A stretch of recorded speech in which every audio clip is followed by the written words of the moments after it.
Angola just decriminalized same-sex sexual relationships. Here's a summary of the article. A new law decriminalizing same-sex sexual relations has gone into effect today in Angola. The new law overturned a colonial-era vice against nature provision that was seen as a ban on homosexual relations. The new law also prohibits discrimination based upon a person's sexual orientation. Activist Jean-Luc Romero Michel tweeted the move was a great step forward in the fight against state-sponsored discrimination against the LGBTQ+ community. Angola had previously been a colony of Portugal, and the amended laws had been a remnant of the colonial-era rule that encouraged discrimination against the LGBTQ+ community. According to Human Rights Watch, the previous laws on same-sex sexual relations had been rarely prosecuted, but served as a basis for undue scrutiny and discrimination. The new law includes imprisonment of up to 2 years for discrimination based on sexual orientation.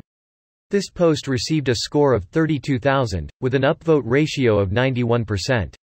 Here are the top comments in response to this article. It has rarely been enforced anyway, so that's more of a symbolic change. More important is this. It's really weird to go from criminalized same-sex behavior to criminalized homophobia in a single bill. They got a machete on their flag, they don't fuck around. They do now.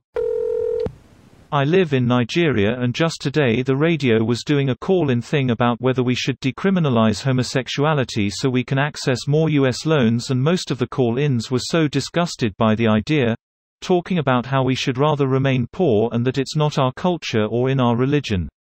What's interesting is most of the callers were relatively young people too. Talk less of the older citizens who won't even discuss it. We have a long way to go before gay people get rights here. Good on Angola. Honestly, only mad people call into radio to talk shit about something. It's like a magnifying glass onto the extreme. Exactly. You have to understand the selection bias that comes with these sorts of public opinions, just like when people say, X% of people surveyed said this. There's a lot of selection bias in being the type of person to either A, answer questions when randomly phoned, contacted, or B, sign up specifically to be contacted for these types of surveys. Usually has to do with being extra opinionated about certain topics, so whatever answers they give may or may not be truly representative of the average citizen. The larger the sample size, the more accurate the estimate. You'd be surprised the amount of people willing to do phone surveys. I briefly had a job conducting them in parts of MS and was genuinely blown away by the sample range of willing participants. Every age from 18 to 90 with all sorts of different backgrounds. I got to have some conversations with some genuinely interesting people that I'd love to sit down and chat with. My favorites, though, were the late 20s, early 30s crowd that played off of Mississippi stereotypes as a joke. We have to assume every answer is genuine, so when I'd go to the next question they'd go, no wait. Ha ha ha, well that makes it fun, I guess. However, we're still talking about a subsample of people who answer unknown numbers, which is a decreasing demographic nowadays, I think.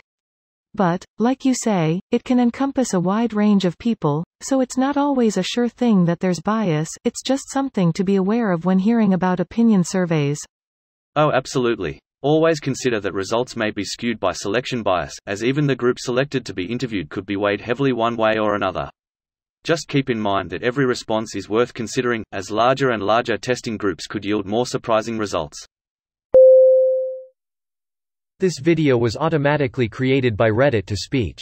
The article and comments in this video were selected from Reddit according to their upvotes, and any paraphrasing was performed by smmry.com, without any human intervention.